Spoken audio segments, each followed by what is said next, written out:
Good morning, good afternoon, good evening, whatever time you may be listening. This is Philip Super, your empowerment coach, your empowerment specialist. Hey, I am back and we are here for another session. So I hope that wherever you are, whatever you are doing, I hope that you are ready for this session that we're about to dive into. Because listen, woo! Excited. So once again, welcome back. I don't think I can fully express the joy of knowing that you have something of value to contribute and that there are people who are ready, listening, taking it in, and it's helpful. It's beneficial to them. It's empowering to them. And it serves purpose that speaks to their everyday life. So I hope you're ready.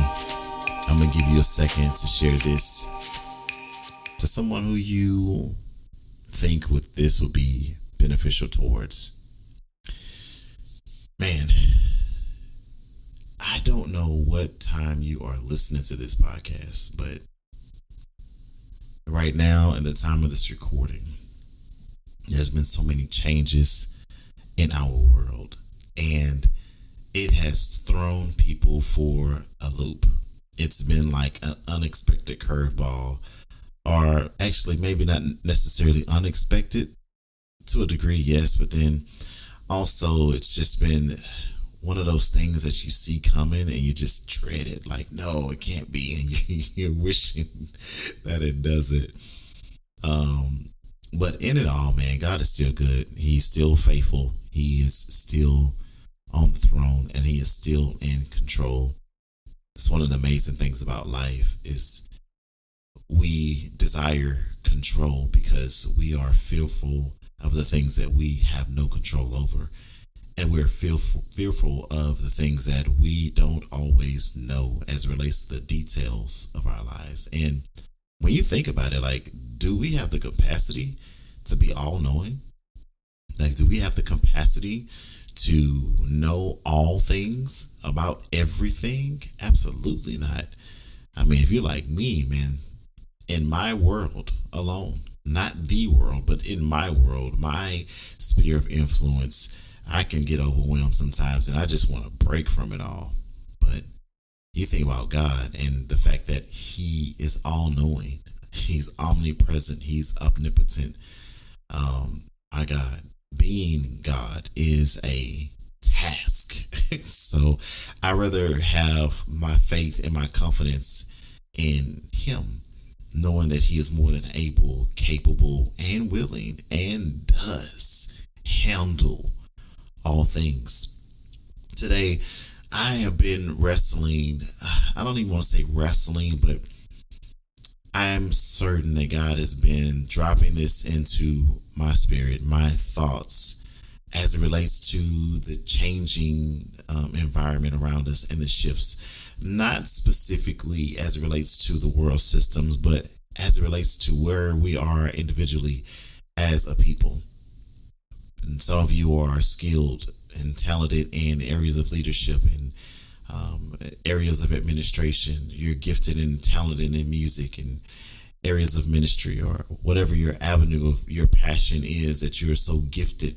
The thing that you do without thinking twice about it on a higher level than people who normally would have to think through it strategically and go through lots of training. Some of us we're just wired to do things naturally that other people, just really don't know how to do. And today I'm really pulling on you guys because I do realize that I'm always talking futuristically. Like, if you look at my podcast, if you listen to it rather, and you go back, every single podcast is something pertaining to your future.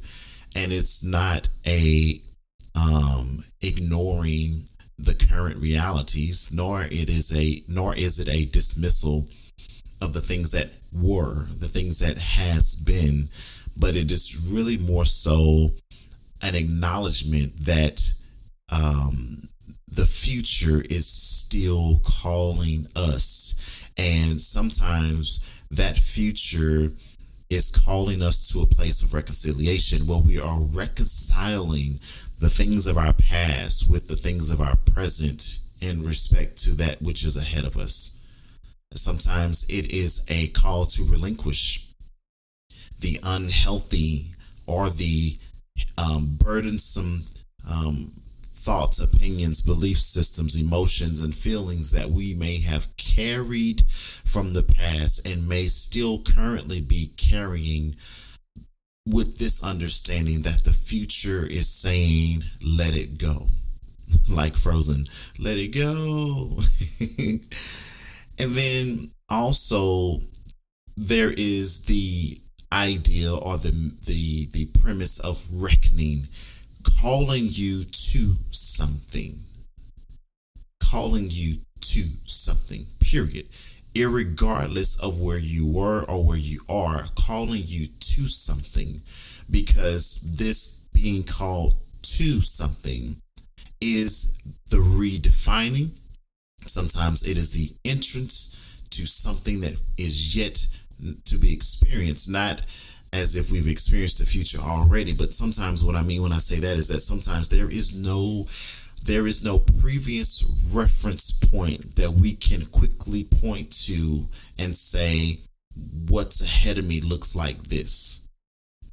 It looks like what someone else has done, or it looks like what I thought it would be. I've dreamed this, because I do believe that God is not limited to our imagination. Specifically, scripture says, now unto him who is able to do exceeding abundantly above the things we ask. That's number one. To think or imagine. So that God is not limited, and neither is our future always what do I want to say, contained by the experiences of our past or our ability to imagine, because sometimes the future calls for an expansion, and it calls for you to leave certain things behind, right, so that you can have capacity for what's ahead of you. Excuse me. And so this scripture came to my mind as I myself have made certain shifts in my life, and in these shifts, I've realized that there is a great awakening in me of things that were dormant for years, because the current environment didn't necessarily pull on those aspects of me, maybe in the little ways, but not dominantly or specifically or directly pulling on those attributes to be manifested, right? And in this new season, I really hear, I'm going to use this term prophetically, that's the term prophetically. I really feel prophetically that God is calling us to be awakened in the areas of our divine abilities, the gifts, the talents, and even the recognition of what he has called us to that has been ignored or suppressed, and we've probably excused it for various reasons, or God has allowed it to kind of go down to a whisper, because he knew that there were certain things that we needed to be processed through, and now is the time when he says, now it's time for you to remember. Remember what I called you to. Remember the visions that I gave you. Remember. This scripture that I want to bring up to you guys is Joshua chapter 3, verse 5. And we look at Joshua and we think of him as the transition after the death of Moses, who was the leader of the children of Israel. And now Joshua, who served under Moses, is now the new leader of these generations of people. And all this time they have been moving in the direction of fulfillment. I think that in itself is so important, because it's it's all of our lives. Like, we're all moving in the direction where we see fulfillment. We're all moving. We're living our lives for fulfillment, right? Whether that's in your job, your relationships, whatever that may be, in your health, individually, spiritually, we're all looking to be fulfilled, right? And we're making decisions based off of that desire and the pathway that we see towards fulfillment. And so here Joshua is now leading a generation towards fulfillment. But this fulfillment is specifically, it's not something that is vain, but it's the fulfillment of what God has promised to these generations of people, right? And so if you recall Moses and the command that he got, and you recall how God initially gave this promise to Abram, right? And said, I will make you a father of many nations, and how he called Abram from out of his father's home to a place in which he would show him. And Abraham was essentially living in the land of Canaan. And in this text, we see that the children of Israel, through time and process and season, have found them way in bondage in Egypt. And Moses was the deliverer out of Egypt, right? He drew them out of Egypt, led them on the pathway to Canaan. And Moses has died, and they have not fulfilled this promise as of yet. It is a progression. And so Joshua is taking the mantle of leadership in which Moses once had, and he is continuing on this journey to lead them to the place of fulfillment, which specifically is the promised land, which God had promised the children of Israel through the covenant in which he had made with Abraham. And so in this, Joshua chapter 3, verse 5, the Bible specifically says in the English Standard Version, then Joshua said to the people, consecrate yourselves, for tomorrow the Lord will do wonders among you. And I want to focus on this very topic. I'm always speaking futuristically, and I pray that you don't let it become so common to your hearing that you miss out on the realness that literally you're being called forward. And this scripture testifies to it, that it's not just the fact that you're being called forward, but it is the command to prepare yourself. And then the word in this text is specifically consecration, right? Consecrate yourself, set yourself apart, prepare yourself for what's about to take place. And I feel this to be such a vibrant word that I am speaking to you wherever you are in this moment. It is life. This is not for you to put off and put on the shelf and say, oh, that was a good session. I love that podcast. That was good. But it's for you to really think about where you are in your life and understand that what is next will require your preparation. That God literally wants you to have the expectation that ahead of you lies an experience and something that you have yet to experience. And there is not necessarily a reference point to you specifically. Here's a funny thing, well, not funny, but it's figure of speech. They're about to cross over the Jordan River, but this is not the same generation that crossed through the Red Sea. Let that sink in. That what God's about to do in them, it can be referenced to previous generations, but not necessarily to this specific generation. And so God tells them, consecrate yourselves. And that's where I want to park, because this word consecration, when we look at it and we break it down and just use the basic term, it is meaning to prepare yourself, right? And when we look at the word preparation, it calls for an action, but the action that it calls for is not necessarily the action of the physical work. But first, it is the mental work. It is the internal work of being willing to do something. And I want to tell you this is interesting, because when we talk about this, the willingness is not the willingness of someone who is not skilled, gifted, talented, or enabled to do it. It is for that person who is skilled, talented, or enabled to do. It's not talking about the willingness of someone who doesn't have the ability. And this is crucial. I cannot tell you, and I'm sure that you've met plenty of people who are gifted, who are enabled to do certain things, but they weren't willing. And many times we suffer in various areas of our lives when we are capable, when we are enabled, we're gifted, we're empowered to do, but we're simply not willing to commit to the task. We're simply not willing to take on the responsibility, although we are equipped for it. And then as a result, there are others who are not talented, who are not gifted, who are not equipped for it. They step in because they're willing. The challenge that I'm proposing to you is that, are you willing to do what you've been equipped to do?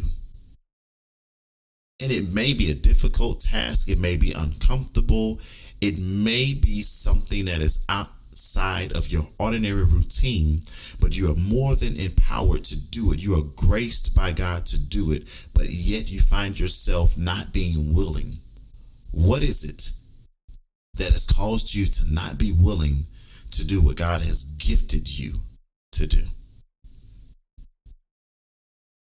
It is a true question. Because at the end of the day, what happens is we've esteemed our unwillingness to be greater than the purpose for which we've been gifted and graced to do the task, to commit to the assignment.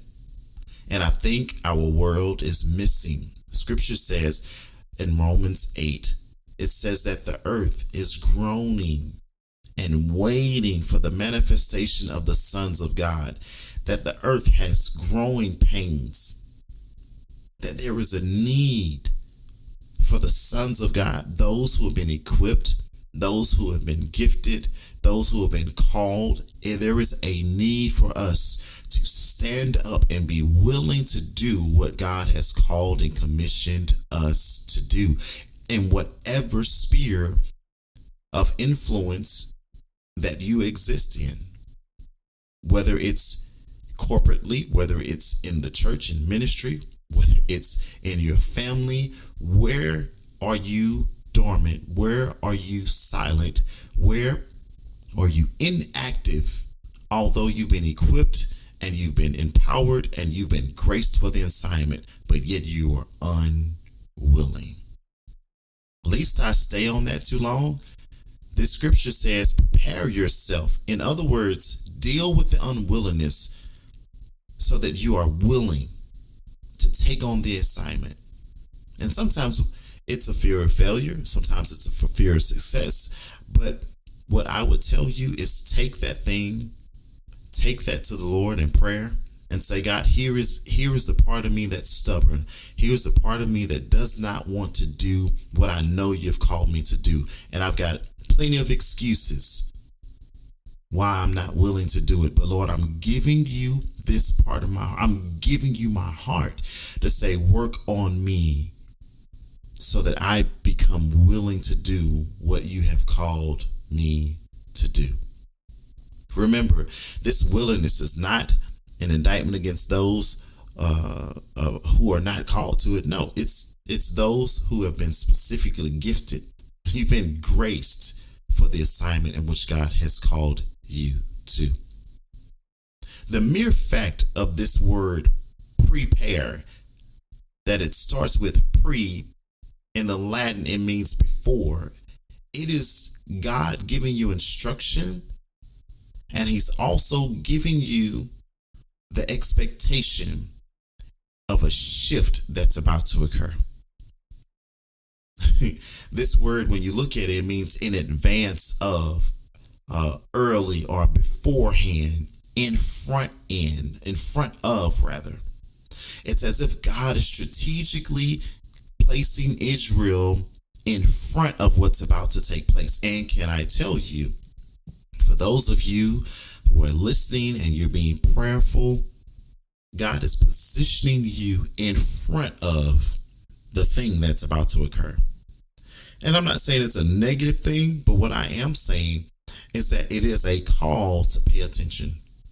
It is a call to have expectancy that what's about to take place is a God thing. Because look at what that scripture says. It says, for tomorrow the Lord will do wonders among you. That tomorrow the Lord will do wonders. God's about to do something wondrous in your life. And he's telling you, get ready for it. Get ready for it. Get ready for a monumental change that is not like the ordinary. Prepare yourself for the next move, the next progression, that momentum that will get you further or closer rather to the place of fulfillment. It is a call forward. Prepare.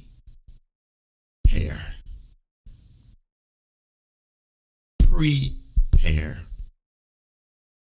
And you can almost say prepare if you want to play on the sounding of the words, but it is true. And this is the only reason I'm going to say it, because it is literally true, is that this pairing is, what are you partnering yourself with as you prepare to move forward? Let me tell you something else about this text. When you look at Joshua chapter 3, one thing that the children of Israel were instructed to do was that when they saw the Levites or the priests carrying the Ark of the Covenant, that they were to literally, here's the word, remove themselves and follow it. So this preparation was not just a preparation of their physical, but it was also a preparation of the mental.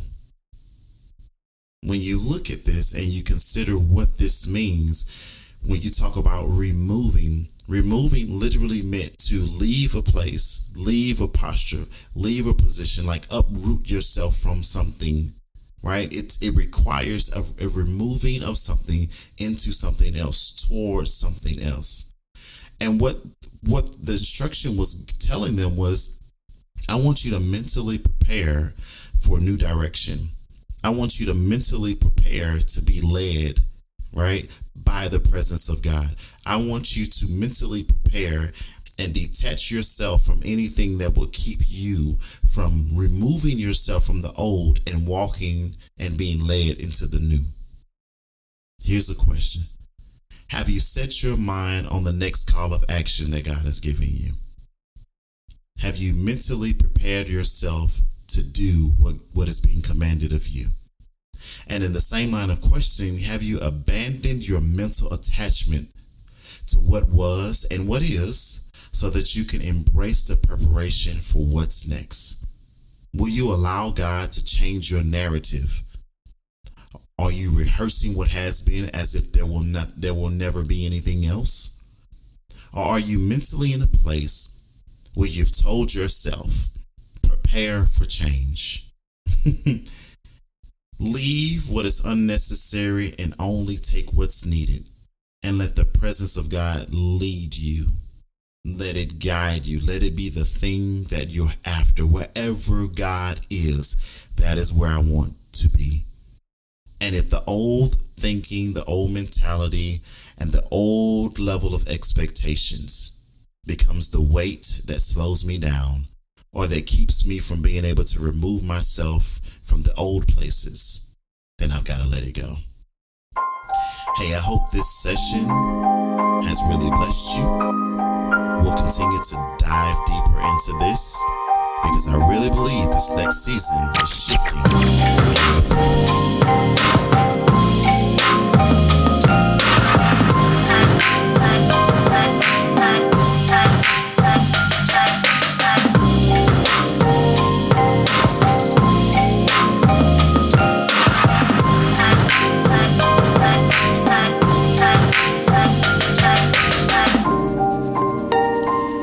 So again, thank you for joining. Thank you for following. Those of you who have subscribed, thank you. And I'll see you on the next session. Be blessed.